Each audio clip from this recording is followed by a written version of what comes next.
What's good? It's your boy JayThat'sMe. NXT was solid. A very solid, fun show. Thoroughly enjoyed it. The 2 hours flew by. It was just a really good, down-to-earth show for the most part. So we're going to do things a little bit unorthodox. We're going to talk about the Undertaker Trick Williams segment first, and then from there we're going to get into the remainder of the show. So let's just go ahead and do that. So we're going to get into NXT from July the 22nd, 2025. A very solid show. So Trick Williams comes out. He has a really cool cowboy hat on. He's dressed to the nines. Looks really good. So he basically put over how he won at Slammiversary. He said that he defeated the average Joe and the loud and proud Bowecan Mike Santana. He said he's going to continue to constantly break records at Trick and A. He says he knows that everybody at TNA hates him. He says he doesn't blame them. He's dropping records. He's dropping diss tracks. He's dropping everybody that stands in Trick Williams' way. So he then talked about why he's calling out the Undertaker, and he says that Undertaker is one of the greatest of all time in this business. He's in the Hall of Fame for a reason, but Undertaker has never held down two brands at the same time. He says LFG has got the Undertaker tweeting. He's tweeting tweets.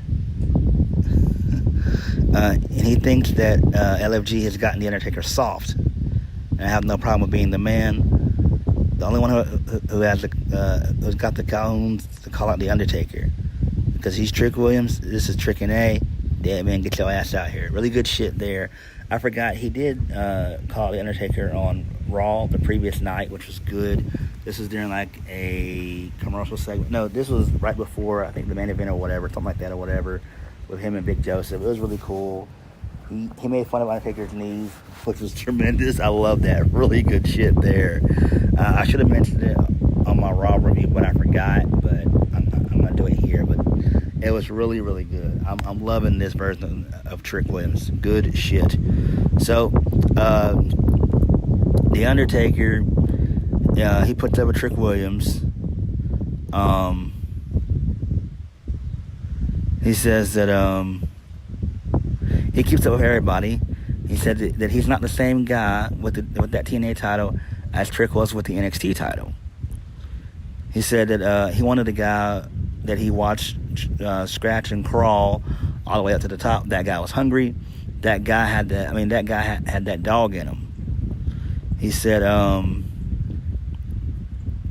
you can have the whole package. You can have the talent, everything in the toolbox, but with your attitude, and matter if you losing that title, it's only a matter of when. And the attitude is going to be his downfall. And then Trick says he doesn't give a damn about Undertaker's LFG team. He said that no one is a superstar in your LFG team like Trick Williams is. Trick then says no one in NXT is like a superstar. Is a superstar like him. Nobody in all of WWE is a superstar like Trick Williams. So Undertaker says that he wants to give him some more. One more piece of advice. You're a little too light in the ass to step to an OG, which was funny. I love that right there. So then Taker says that listen, Trick, when I do, I promise you I'm gonna make you famous.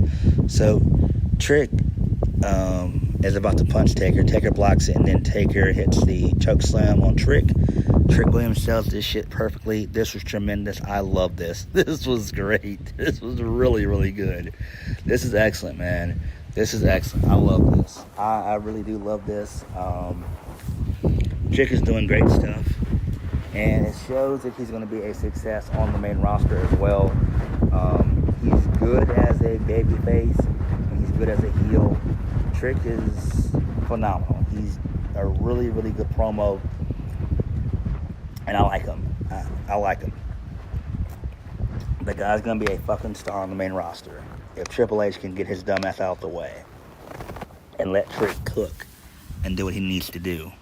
So, but this was a good middle part of the show right here. Really good stuff. Now we're going to go back to the beginning of the show. So Booker T came out and he went over the match card for most of the night and everything, and he ended up calling what's her name? Not Blake Monroe. I'm not going to use that name. Mariah May. He ended up calling her Monica Monroe, which is one of his students in reality wrestling. So that was pretty funny there. So this leads us into the first match of the night. It was an 8-man tag. An 8-person tag. The Calling versus Hank and Tank, Zarya and Sol Ruka, and Dark State got involved towards the end of the match. You know, the lights went out, and this allowed for Tina Paxi to pick up the pinfall. She rolled up Zarya for the 1, 2, 3. This is fine there. I really don't care about this. It seems like Dark State is going to go after the tag team titles. That's fine. I don't give a shit about Dark State. Can we just pull the plug on Dark State, please? Like, come on. They've been around since, February? And they've done jack shit. So let's just move on from that. Moving on. This leads us into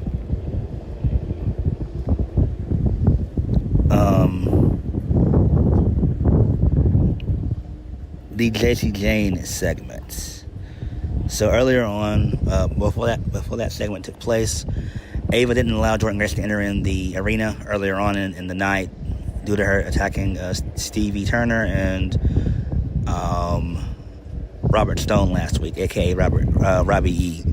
So then Jordynne Grace tells Ava she's gonna get her hands on Ava. Her hands on Mariah May, one way or another. So there's that. So Jessie Jane, she comes out. She gloats about being a 2-time champion. How she's still on top. Doesn't matter if it was Jordynne Grace or Masha Slamovich or one of your hottest free agents. And sure as hell, it's not the newest athlete signee, flavor of the month, or any of your favorite indie darlings. She said that she's a 2-time champion. She's a double champion for a reason. She said that there's nothing cliche about being a double champion. She's a history maker. She's a moment maker.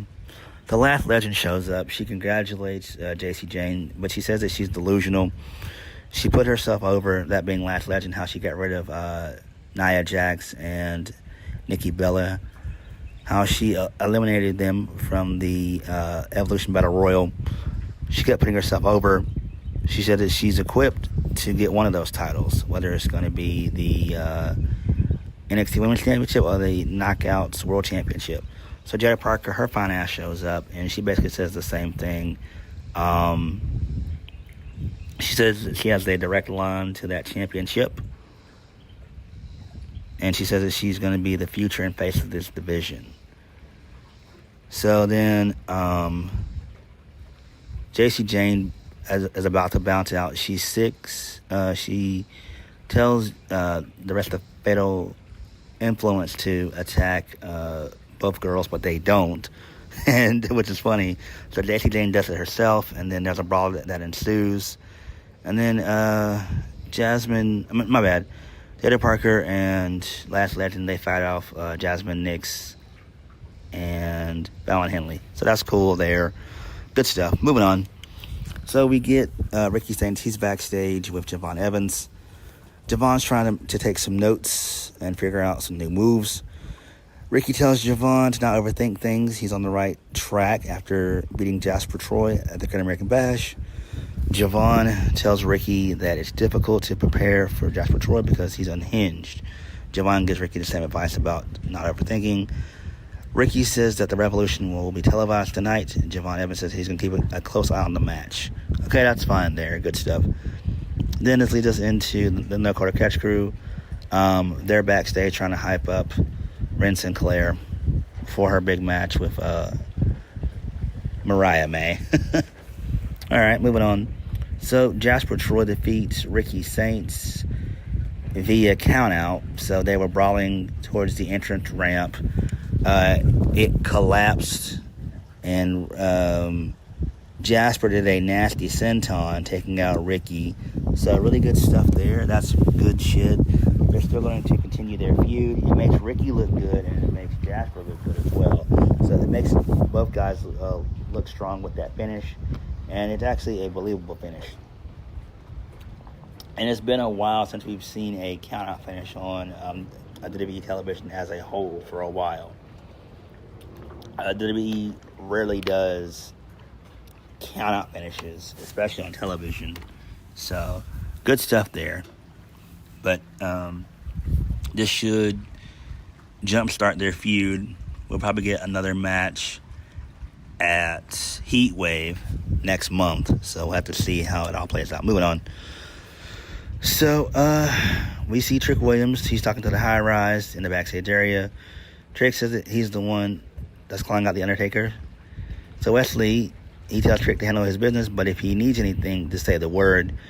Trick says as much as he appreciates that, he needs to handle this man to man. Trick and A versus the Dead Man.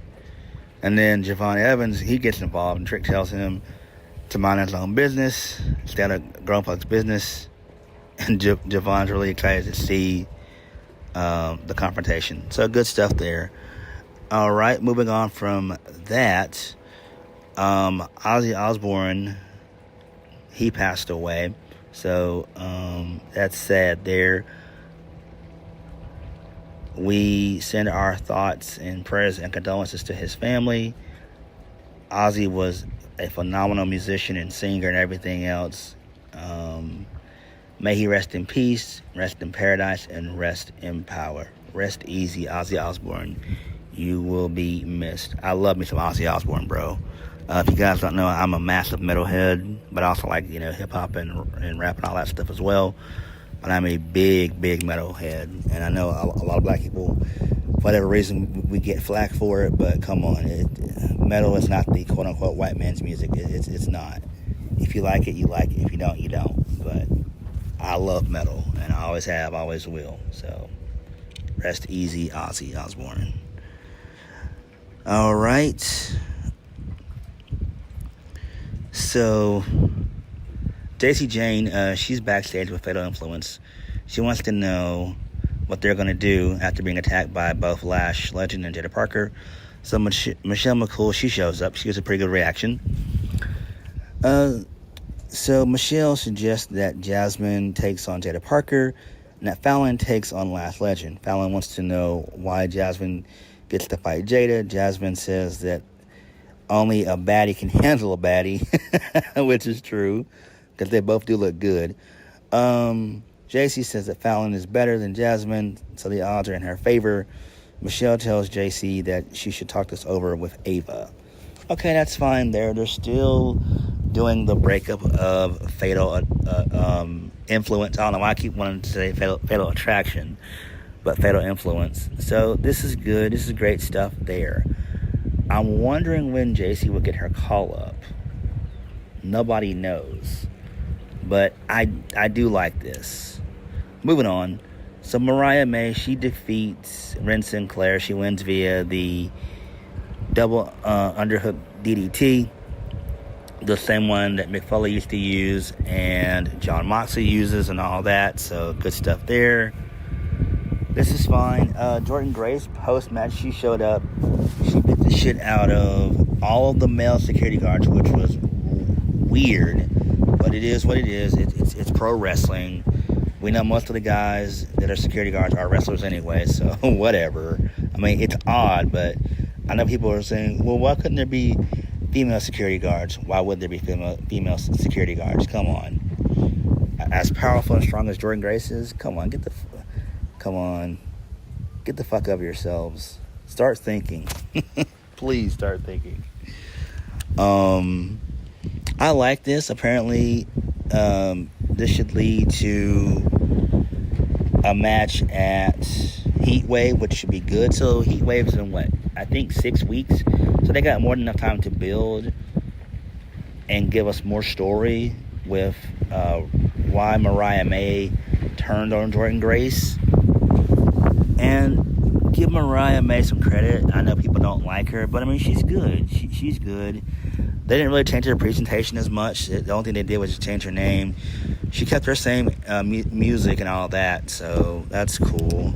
So good stuff there. So I am looking forward to Jordynne Grace and Mariah May at Heatwave. Should be good. Moving on. So Ethan Page showed up, and he put himself over. Talked about how his parents came from Yugoslavia, because he wanted to provide his family with greater opportunity. So he then begins to sing the Canadian national anthem. Ethan then throws the original NXT North American Championship out the ring, which was great. People were pissed. I love this segment. This is really good. So he goes on talking about Canada and how it's so much better than America and everything else and all that. So then Santino Marella, he shows up, and he says that he's from Italy. He says that Ethan makes him sick to his stomach and the garbage coming out of his mouth. He calls him a son of a gun. He said, but of course you wouldn't relate to these people, would you? Because you know who you are. You're a bunghole bully, which is funny. So, Santino says that he's the director of authority at TNA, but he's friends with Ava. And he said that he's going to challenge Ethan Page next week to take the title off of him. So,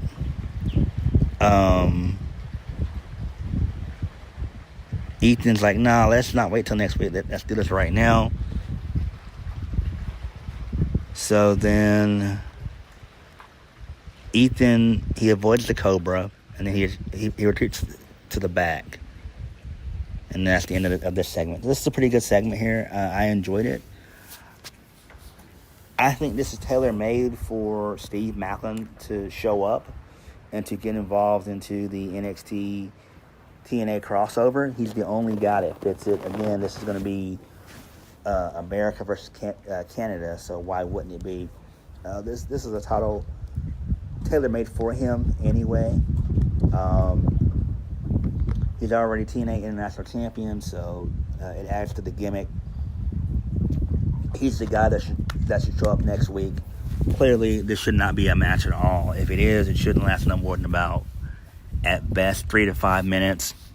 And then you have Steve Maclin show up, and maybe he attacks Ethan Page, and they set something up at Heatwave. So I think that would be a good way to do it, and hopefully that happens. Moving on. So Trick Williams, he has a backstage standoff with Oba Femi. So that was pretty cool. So they're teasing Oba and Trick again, but it probably won't happen. Bully Ray, he shows up. So he gives Ren Sinclair props in her match with Mariah May. And then he basically wants the issue settled between Tavion Heights and Charlie Dempsey. He wants that settled. So basically, if they're going to run it back at some point, it's going to be a gentleman's agreement. So if Charlie wins, Tavion stays in the NQCC with a smile on his face, and if Tavion wins, he's out of the NQC for good. So this is all good. I like this. Then Miles Bourne, he shows up. So Lexus King, he's wearing noise canceling headphones. He said everyone just heard that entire reaction, that entire interaction. Lexus says that Miles is pretending to be deaf to get sympathy. If Miles is deaf, then Lexus must be blind. Miles says that everybody wishes that Lexus was mute. So I do like this. Good stuff there.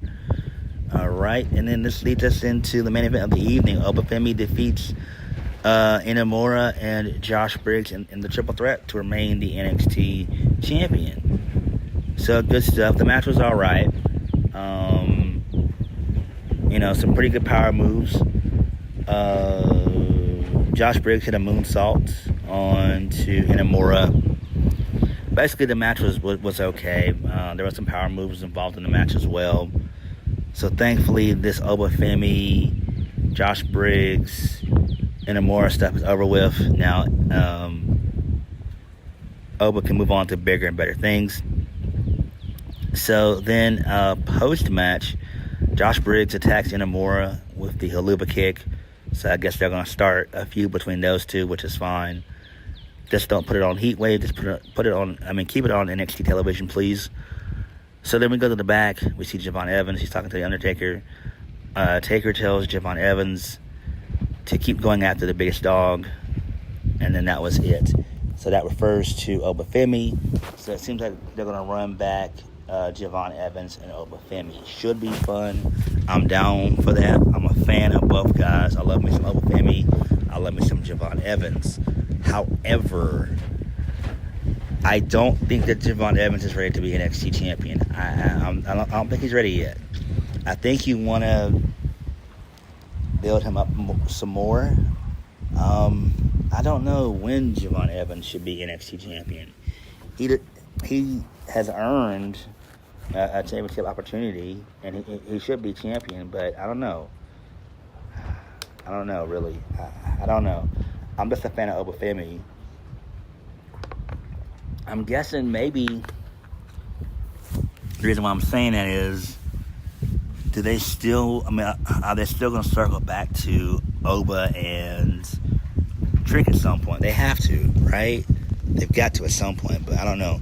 But if Jevon Evans were to win it at Heatwave, I wouldn't be opposed to that. So, let's say he does win at Heatwave, and then, Oba's in the chase position for a few months.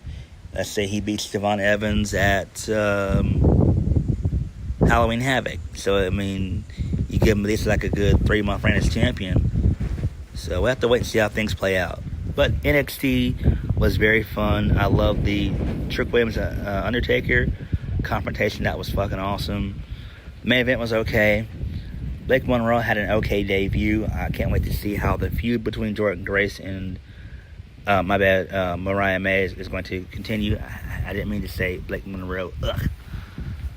That should be good there. The Jada Parker, Jasmine Nix, Fallon Henley, Fed Influence stuff is cool as well. So, yeah. But there's that. But NXT is doing well. And this is a really good episode of NXT. But what did you guys think? Like, comment, subscribe. Peace.